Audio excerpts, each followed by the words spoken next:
entender mais um pouco sobre a nossa cultura nordestina através das nossas aulas, que vai retratar sobre esse tema. Então hoje eu trago para vocês a origem da fogueira de São João, através da contação de história. É isso aí, crianças! A origem da fogueira de São João. Reza a lenda que Isabel era muito amiga de Maria e por isso costumavam-se visitar-se. Uma tarde, Isabel foi à casa de Maria, mãe de Jesus, e contou-lhe que em breve nasceria seu filho e que o chamaria de João Batista. Maria então perguntou: como poderei saber sobre o nascimento dessa criança?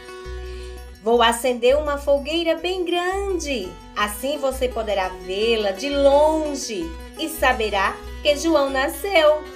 Mandarei também erguer um mastro com uma boneca sobre ele. Isabel cumpriu a promessa. Certo dia, Maria viu ao longe uma fumaceira e depois umas chamas bem vermelhas. Foi então à casa de Isabel e encontrou o menino João, um bebezinho lindo, tão fofinho, que nasceu exatamente no dia 24 de junho. Voltei, crianças! Agora vai o desafio, sabe de quê?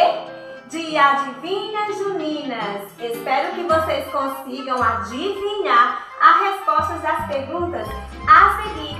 E na sequência teremos a nossa tarefinha. Adivinhas juninas. Sou um doce típico junino. Meu ingrediente especial é o amendoim. Quem sou? E aí, crianças, quem sou? Paçoca!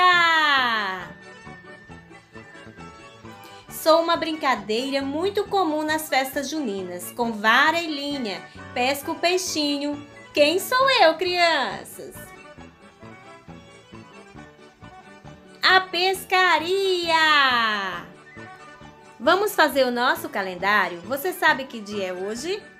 Hoje é quarta-feira, dia 16 do mês de junho do ano de 2021.